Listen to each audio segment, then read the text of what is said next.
Hi, Avital is here, health and fitness coach. If you're watching live, please comment live, and if you're watching replay, please comment replay. And today's video, short video I've decided to make is my 9 tips for healthy lifestyle. Those 9 tips will at the end save you some time and help you to maintain healthy weight, to stay fit, and to maintain your good health for many years. Those 9 tips are very simple, but sometimes we forget about them, and that's why not too many people actually do them. So my first tip is go to bed early. We all know that, right? That it's good to go to bed early, because if we go to bed early, we recharge our batteries, we rest well, and then we can wake up in the morning feeling better, feeling more energetic, and we'll have more time in the morning to have breakfast, for example, and to do other things in the morning, and not to be stressed out and pressured in time in the morning.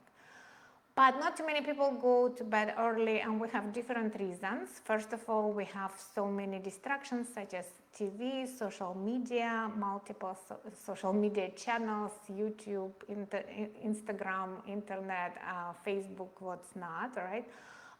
Before all that started, like many years ago, and there was only 2 channels on TV maybe, people would get tired in the evening and it's dark, not much what to do, and so people would go to bed early. But now there's so many distractions, and we stay past our bedtime, and we miss that moment when we maybe start to feel tired. We just miss it because there's too many distractions, too many screens, and then we stay well past what is healthy. So it's recommended to turn on the screens like half an hour to an hour before you're actually planning to go to bed. And the other good tip is to put an alarm clock. Like you put an alarm clock to wake up in the morning. We can do the same for our bedtime. The alarm clock will remind that, okay, now is the time to turn off the screens. That means in half an hour, 40 minutes, I should be in bed, right? And then have some bedtime ritual. Like what if you don't feel tired yet and you need to go to bed and you don't feel tired? So have some bedtime rituals such as warm bath or bubble bath or a shower. Have your bedroom tidy with good temperature, not too cold, not too warm. Have the window open for fresh air. Have it tidy. Have the lights dimmed. So when you walk into your bedroom, don't have any screens there like TV or computer. So when you walk into your bedroom, you feel like, oh, this is the place where I want to rest and recharge my batteries. Don't have computer there or anything else that will distract you again. If you don't feel like falling asleep yet, you can read some book, but make it paper book, not another screen, just a paper book, and preferably some boring book. When you read it, you fall asleep quickly. And so if you go to bed early, it will be easier for you to wake up early in the morning, and you'll have some extra time on your hands in the morning, and you can use that time for yourself and your family. That will take some stress out of your life. For example, you can use this time to eat breakfast. And breakfast is super important because we didn't eat for 8 hours while sleeping, hopefully. I know sometimes people eat at night, but most likely not.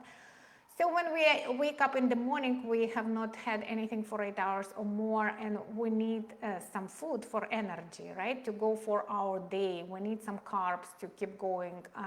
Sometimes people don't feel like eating breakfast. Not everyone likes to eat breakfast. But if nothing else, at least make yourself a smoothie with a scoop of protein powder. If you are not a breakfast person, at least that, and take with you if you're working outside of the house. Take with you to work, or if you're working from home, have it, at your desk where you can sip on it. At least that. And if you can tolerate breakfast in the morning, then make yourself a breakfast maybe ahead of time. You can use oats. There's overnight oats recipes with chia seeds, or there's cooked oat recipes that you can cook in 2 minutes in the microwave. Super easy. Or whatever you like to eat. I always recommend to my clients to have protein with each meal, so it can be an egg, or depends what you like in the morning, with maybe a toast or whatever it is, and make it, have some breakfast. Make sure that you have something for breakfast.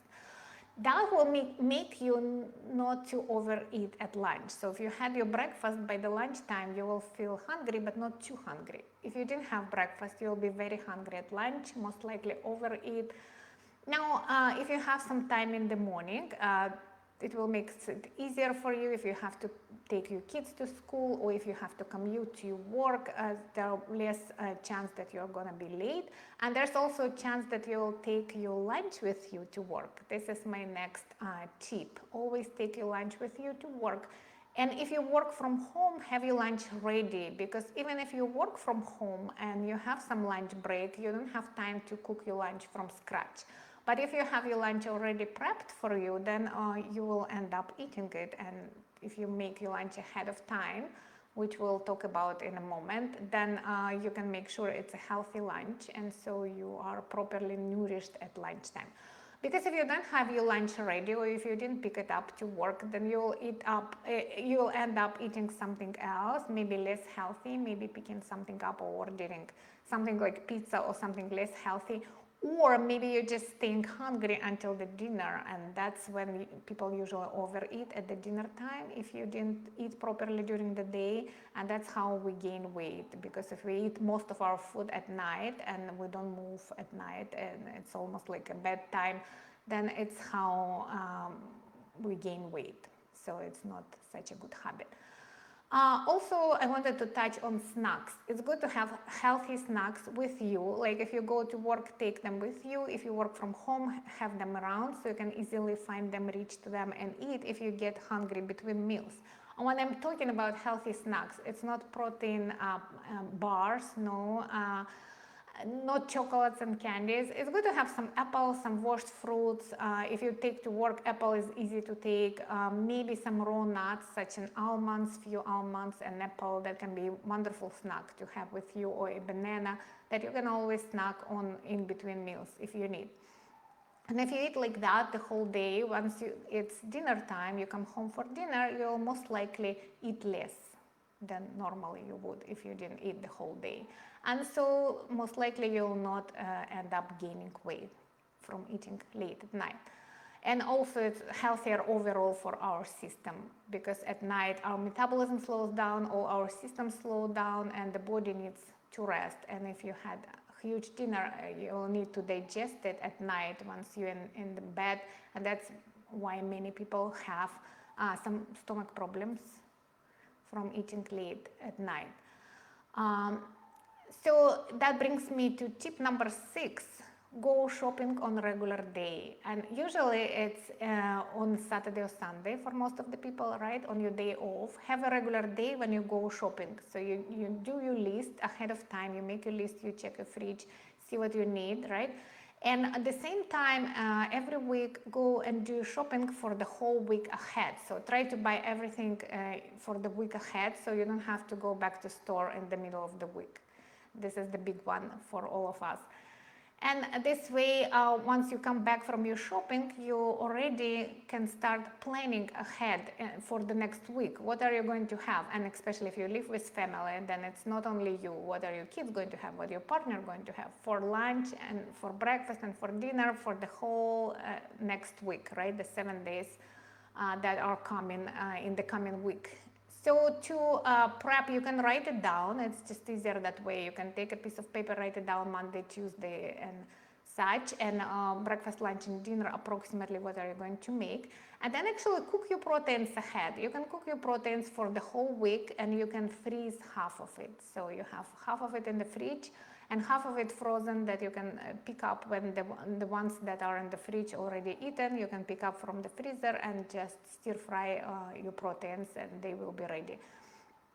You can also cook ahead your healthy carbs for a few days.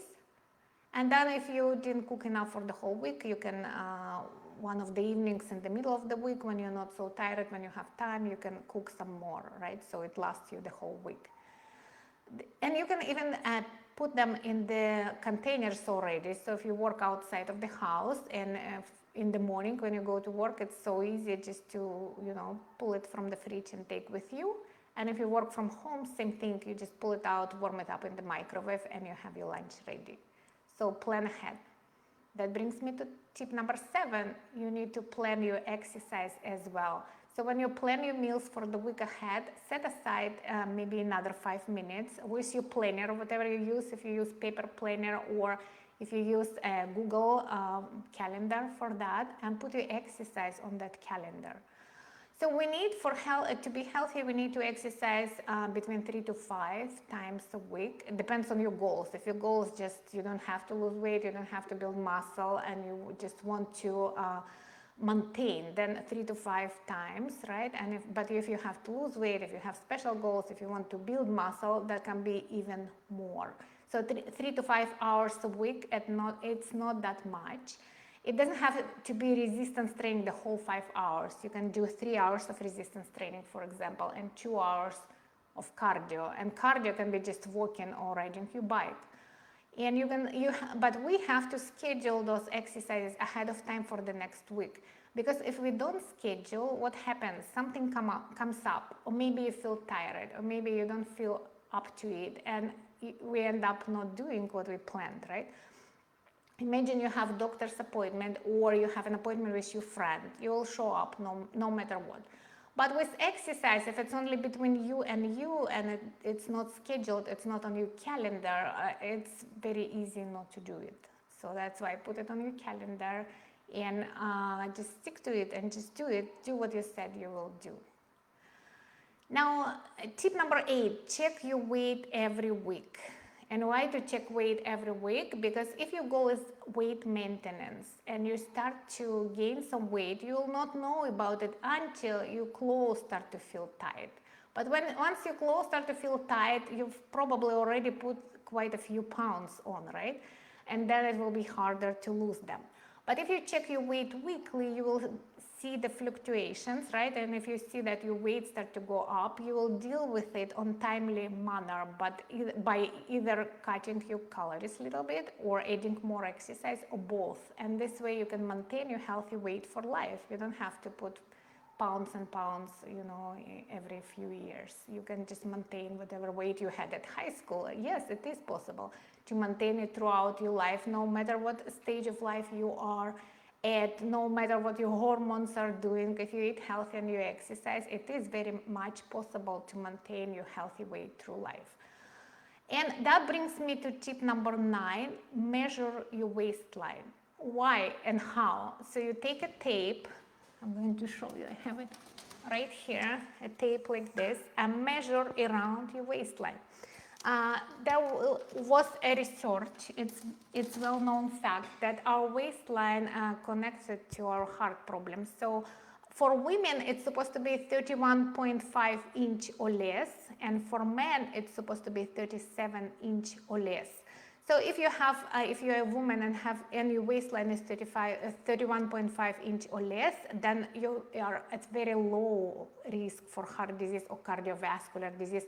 And if you're a man and your waistline is 37 inches or less, you're also at very low risk for cardiovascular disease. But if you're a woman and your waistline more than 31.5, or for a man more than 37, then your risk for cardiovascular disease and heart disease is going up. It's going to be high. So even only that, right? We're not even talking about aesthetics or how we want to look. It doesn't matter. It's really a personal choice, right? Somebody doesn't mind to be overweight. But just for healthy heart, not to be sick, not to get this heart disease, not to get cardiovascular disease as we age, I think it's worth it. How often to measure your waistline? You don't have to do it every day. I think once a month is enough. That's what I do. I measure my waistline once a month.